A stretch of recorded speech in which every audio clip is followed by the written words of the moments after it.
Hi everyone, welcome back to The Learning Gardener. If you haven't been here before, my name is Pip, and I thought what we would do on this beautiful, warm spring day is our first garden tour of the growing season. So just for reference, I tend to call this side the left side, this side the right side. So it's not very complicated.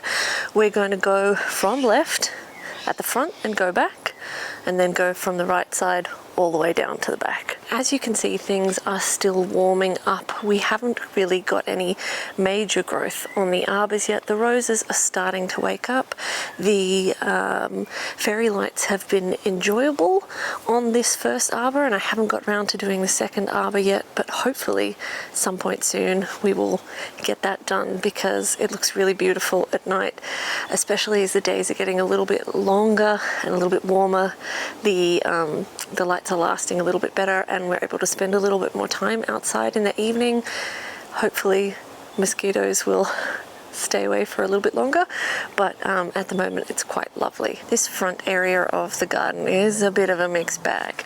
We've got the weed infested strawberry and blueberry bed that has been taken over by mallow, and I've been spraying it with vinegar. I want to kill it back a little bit so that I can more easily pull it out of the bird netting and then smother it, which is why the tarp is sitting here. I've just done another spray, and hopefully tomorrow morning I will cover that. But we've got this gorgeous chrysanthemum which has been blooming all winter, and it is just divine, and the native bees are all over it all the time, but it's so thick and full of blooms. It's just, I've just been enjoying this so much. I'm hoping that really soon we can plant up this garden bed. I tried to do an overhaul recently, and we cleared it out, and we pulled out this lilac tree which has never really done anything, and we put it in this container to hopefully give it a better chance. And the lemon tree is just looking gorgeous, and the Aquilegia behind here are looking great, and the potatoes are starting to come through. But the problem has been that we've had like something insane, like 80 something inches of rain this winter, and so this ground, if you dug into it, it literally, you couldn't compact the soil back down. It just would kind of go and slosh underneath your feet. It just, like, it was just so slushy, and it was like a literal soup kitchen, so you couldn't plant anything in there. We've had maybe like a good week and a half with very little rain, and so that has meant that everything has kind of dried out. We are expecting a downpour again this week, which is unfortunate, but I think we're kind of getting to that point where we can finally start putting in some spring color without immediately killing it. There's not a huge amount to specifically see here, so I'm going to go through it pretty quickly. At this stage, this bed is pretty much empty. We've just planted some climbing peas down the back here, and we've got these sweet peas which are doing unbelievably well but haven't bloomed yet. And our potato project was going pretty well. I think they've now had a touch too much water, and more than a little bit too much wind, because as we transition into spring we get some horrendous winds, and we have had some really bad days lately, and the potatoes just got thumped. This is kind of a mix of potatoes. I meant to tag them all up. I didn't. I meant to tag them so I knew how many potatoes I'd put in each one. I didn't. The idea was to try and test to see how much you could fudge the lines with how many potatoes you can put in a grow bag, so that, for instance, if all you have is an apartment balcony, how many potatoes can you realistically get from having a grow bag on your balcony? So some of these containers have just one potato or maybe two in them, and then I jammed a whole bunch into the bigger ones, realized that there's a bug there, that I was losing my mind and had overdone it, and then I pulled some out and redistributed them through some other containers, but I still think there's probably too many in these bigger containers, but oh well. And I did subsequently order some more potatoes, because I wasn't convinced I was actually going to get much from these ones, just because I think they'll end up essentially root bound and smothered, but an experiment nonetheless. And I still have to get those into the ground. These bags over here have about, I think, 3 or 4 maybe in each one, but they were doing beautifully. Now a little bit smashed, but otherwise okay. If we come back behind that first row of garden beds, and apologies for the neighborhood noise, we have got this arbor which I'm growing sweet peas up, and I am starting to get really, really excited about how this is going to look. These were from memory a royal maroon sweet pea. They kind of cascaded all over the floor before I finally came out and suspended them, and they've grown so much with the warm weather in the last 2 days that I can start to see some buds on them, and I really need to suspend them again, but I need to get some more plastic tomato clips to do that because that's the easiest way. And they're just so full and so lush. My experience with growing sweet peas before has just that they've been these horrible spindly little plants, and this year I think just about everywhere I've grown sweet peas they look like this, and they look absolutely gorgeous. Here we have another couple of bags of well overstuffed potatoes. One is basically dead because it got broken in the wind. We've got our recently planted bed of chickpeas that Birdie's been sitting on, which is, you know, helpful. And behind me right at the back we've got our garlic. I have no idea how the garlic's going to turn out. I was so excited because I was organized enough to buy a bunch of different types of garlic and in theory get some of it in early. A lot of it I got in really, really late, and then because we have had just torrential rain, like if we get any garlic, I feel like it'll be a minor miracle. Somehow it's all looking really healthy. Last year when I grew garlic successfully for the first time, I had 2 beds of it, and one bed I watered once. And I didn't even water that deeply. And because the soil in the beds I've been working on trying to build the organic matter so it holds moisture better, well, the garlic didn't appreciate that. And they, after that one water, they like rotted. So I was like, well, all our garlic is doomed. But oddly, it's hanging on. One of the most impressive performers this winter has been this salvia, and I cannot explain it. Every winter our salvias die back, and as far as I'm concerned this winter was the coldest one we've ever had, and of course I just broke it. But it didn't die back, it stayed happy and alive, and it's already super thick. We're like week 1 of spring and it's just so thick and beautiful. I thought about trying to find a different centerpiece this year, but to be honest, I just love the intense blue-purple flowers, and they just spike up and they get covered in bees, and it's gorgeous. And hopefully if this pink daisy can keep blooming, it'll just be gorgeous. We do have some white and yellow pansies underneath and some billy buttons, and they're just being dwarfed by this very, very happy salvia. But it's going to be gorgeous. In the next row back we have got a couple of rows of garlic, and we've got some broccoli that are just winding up. The other thing we've got that has emerged a month earlier than last year is our asparagus, and you can see it's already been pumping out the produce, and we have harvested heaps, and we've had little asparagus popping up everywhere, literally everywhere, but so far it's doing really well. This bed we topped up with a whole bunch of autumn leaves that the chickens had pooped on, and it doesn't look like it's broken down much at all. So hopefully it will start to break down a bit more, because you know we're getting closer to planting pumpkins and tomatoes and things like that, and I was hoping to put pumpkins at this end so I can go up and over the arbor, and then tomatoes in the middle. We'll get there when we get there. We do need to do something about this. The other day I found, and it's quite rooted in underneath, this is a dwarf peach tree, and it produced beautiful peaches the first year we had it and nothing last year, and you can see we've got gorgeous flowers this year. Last year when everything went into bloom we then had a cold snap, and so I think that prevented most of the trees from fruiting. But we need to do something about the fact that this is rooted into the ground where it just kind of got plonked when I was mowing. So yeah, we need to dig a big hole in the orchard at some point. And the blackberries behind me, they're just still pretty dormant and not doing much. If you guys follow this channel, you'll know that lately we've been doing a lot of work down the very back of the yard in the orchard, Raffy, stop eating Hu Flung Dung, and in the chicken area.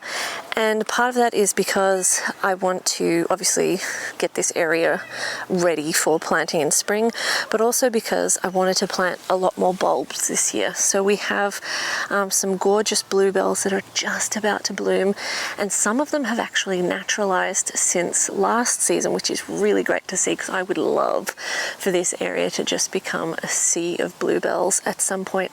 We've got some jonquils and daffodils, which are mostly burnt out now, but they looked beautiful, and these are the Mother's Day bulbs we planted in memory of my son, who was stillborn almost a year ago.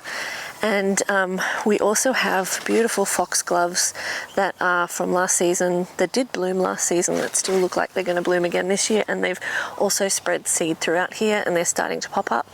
The dogs have no interest in foxgloves. I know they're toxic to dogs, but he's more interested in eating the Hu Flung Dung mulch, so that's great.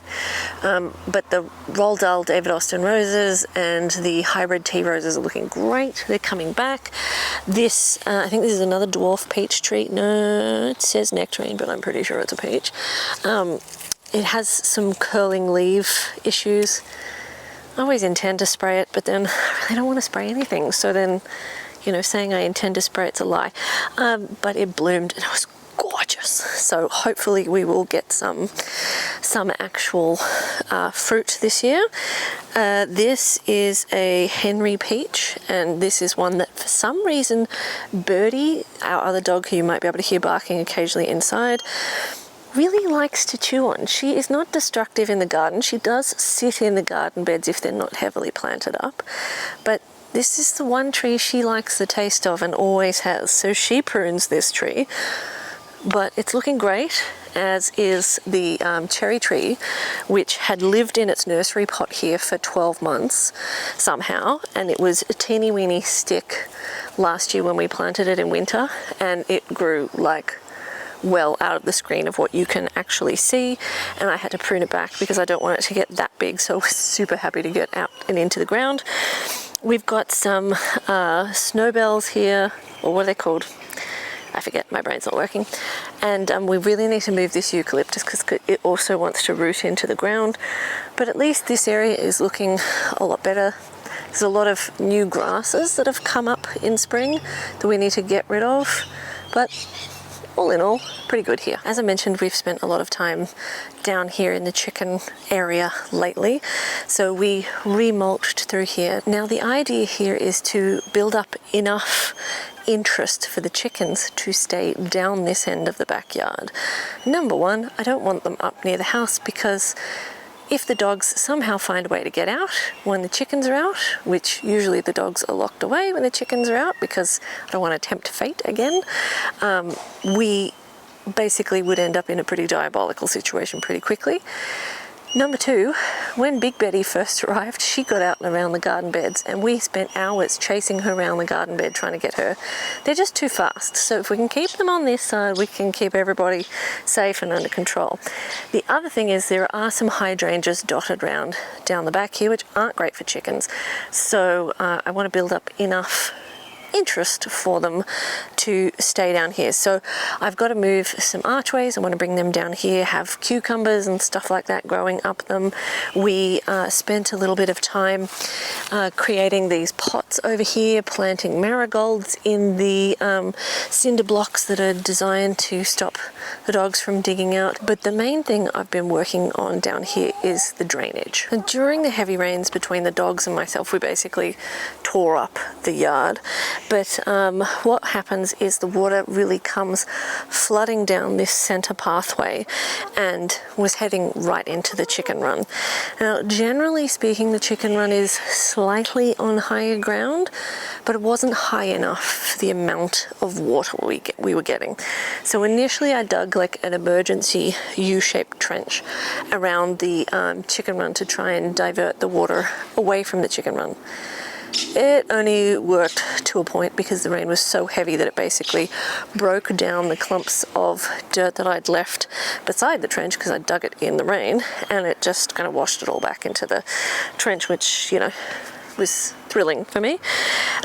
So then I redug the trench, and I first filled the front area with drainage pebbles and then covered it with mulch so that I could at least get to the chicken run without always being in ankle deep mud.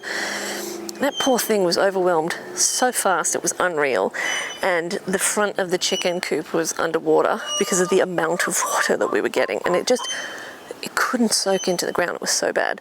So I had to create like a dam diversion down this way, and so then all I've done is continue digging this out. I've filled this with some drainage pebbles, covered it with mulch so that I could get the mower out of the shed, and then I used the soil that I got out against the chicken run to create a berm, and then I've used the bricks to try and stabilize it a little bit, but it's also going to be used as like a garden bed to grow pumpkins and things like that up and over the chicken run. As the trench continues down here, I just filled it with some river rock that I had sitting on the driveway for over 12 months, just so nobody gets a broken ankle. But I guess we'll see how it does drainage wise. Can't really do much worse.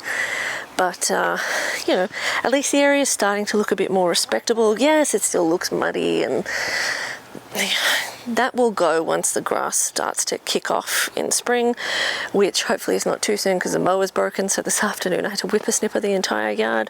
But for the time being, the chickens are quite interested in the pots and the flowers and things that are growing in the pots. So hopefully that'll keep them from venturing across to the other side. I know I said we'd go from front to back when we change sides, but too hard basket, we're already down the back.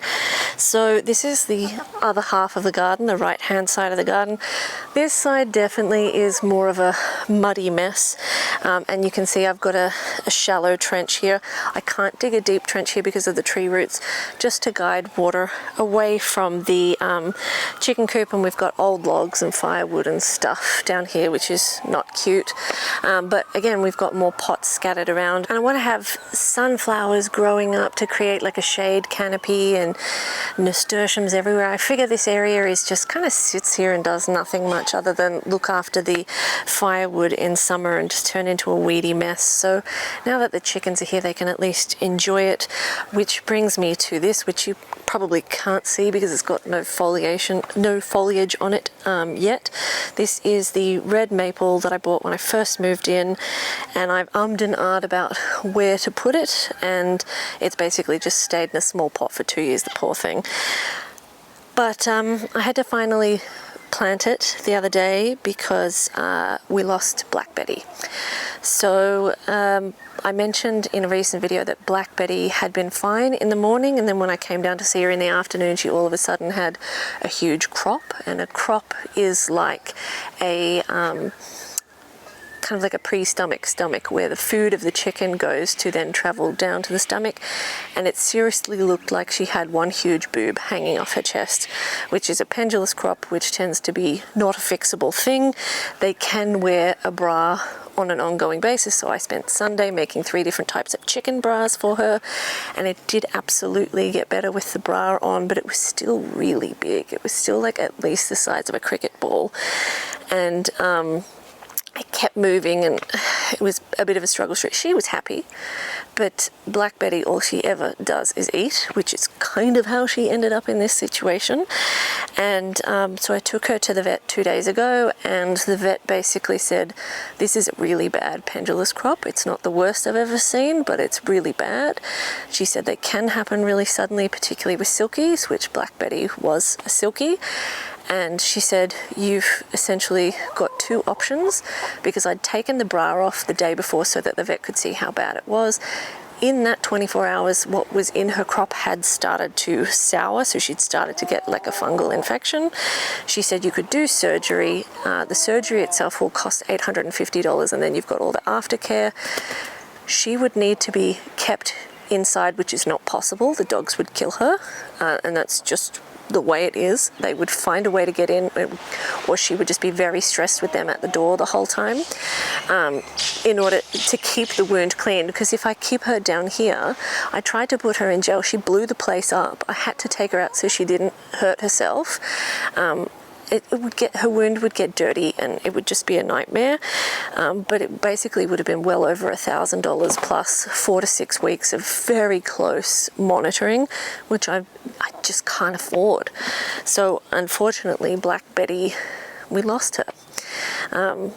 So she is now underneath this red maple near her friends, and it's very sad, but poor little thing wasn't in a good state. So that's the sad update for this tour, but hopefully this tree will grow nice and beautifully. And straight after I planted her in there was actually a bird that landed on here, so it was nice to see. But yeah, it's been a pretty crap week. This back section of garden beds is pretty much the area I need to work on next. So we've got volunteer carrots that have grown up in where the strawberries died and the blueberry died in this blueberry strawberry bed. The strawberries in the next bed over look terrible.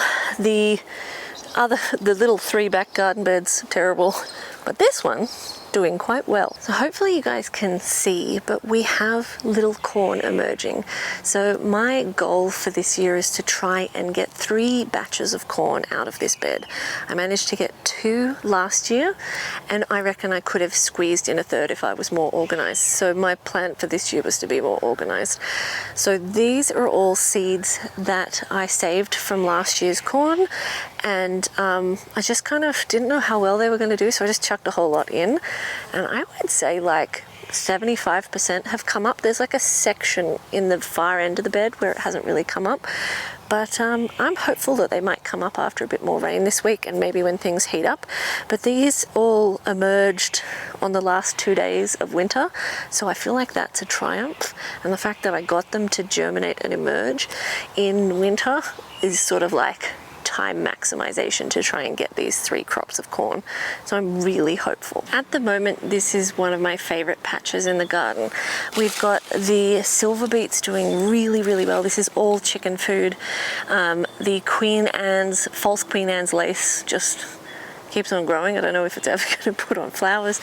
We've got this gorgeous deep red nasturtium, a few sweet peas that are sort of snagged in, and this kind of spindliness of the sweet peas is more what I was expecting. A few volunteer carrots, a few brassicas that I had left over that I just tossed in.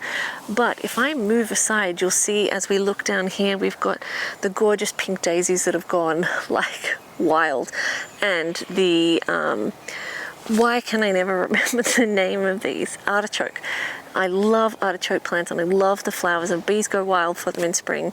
So I've just left them in there. I've never eaten them, but it's looking really lush and gorgeous through here. Apart from this gorgeousness right here, most of this area is all the same, so we can roll through it pretty quickly. We've got onions and garlic coming through. At some point soon we'll have some poppies popping up.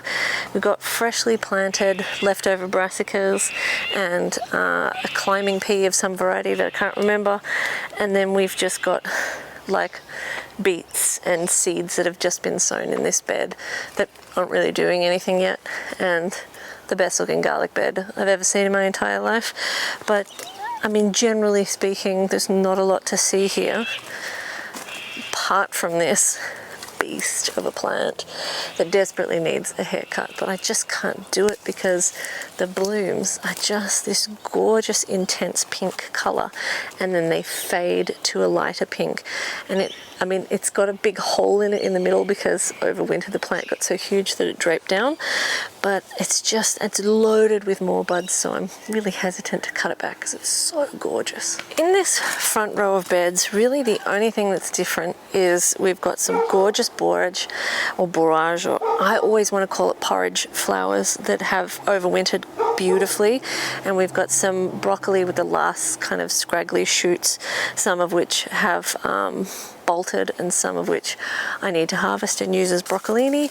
And then we have this beast of a sweet pea that has just grown up and over, and I thought we were starting to see some yellowing from water logging in the soil, but it just looks like we've lost 1 or 2 vines, which kind of creates that yellowing. I really need to come in and like hedge it so it stops growing, but I also am like, it's too far gone, just let it go. And we'll just see how it looks, and hopefully it'll be like the cousin of sweet peas, because that would be gorgeous. And they, like, I've never grown sweet peas really successfully. They've only had 1 or 2 blooms ever.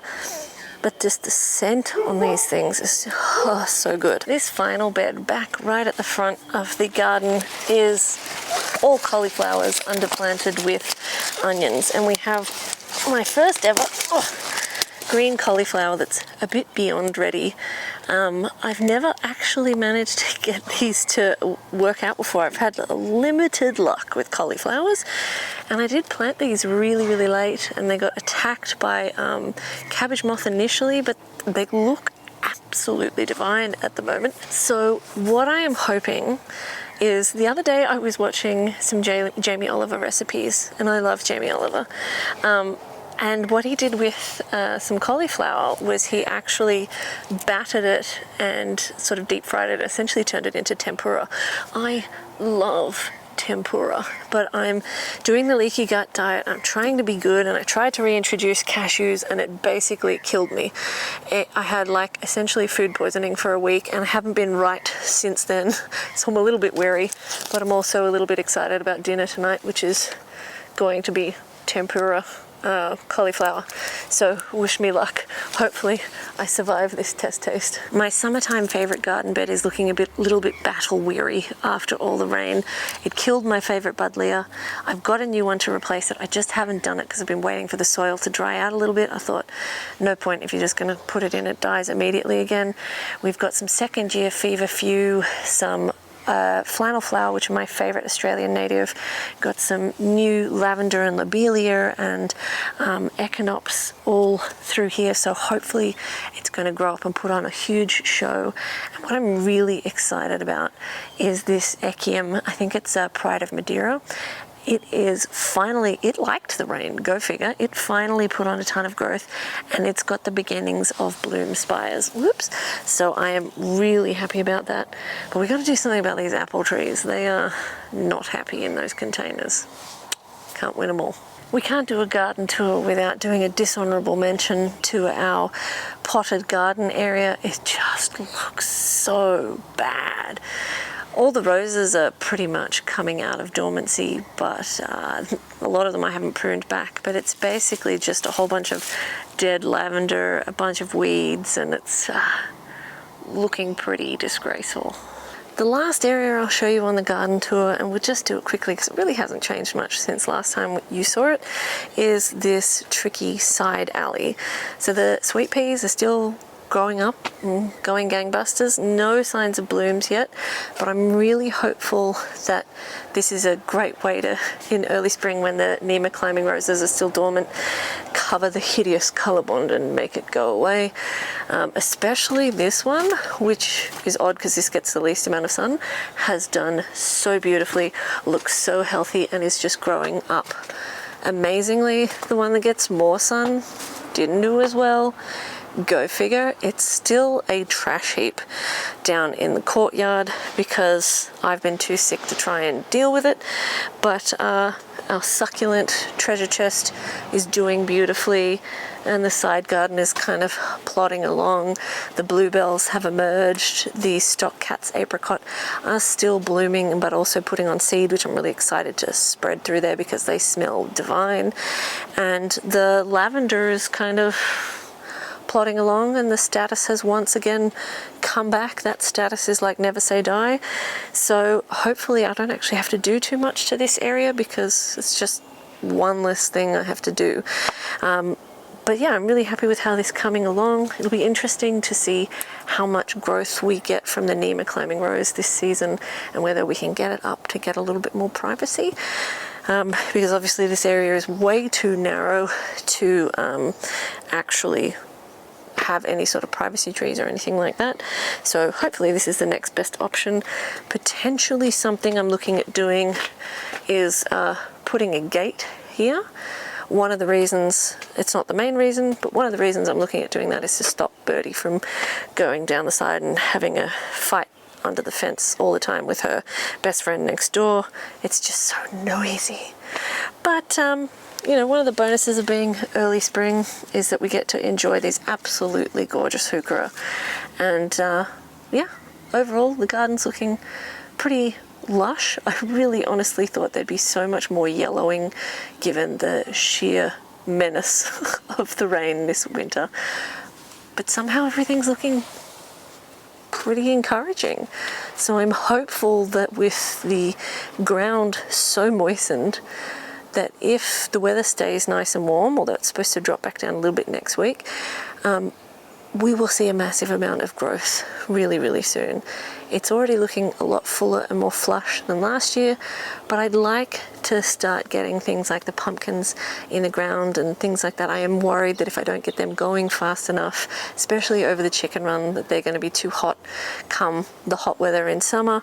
So yeah, there's still just so much to do, but we are finally starting to get there, so that's nice. I hope you guys have enjoyed this garden tour. Thanks so much for hanging out with us, and hopefully we will see you in the next video. Thanks for watching.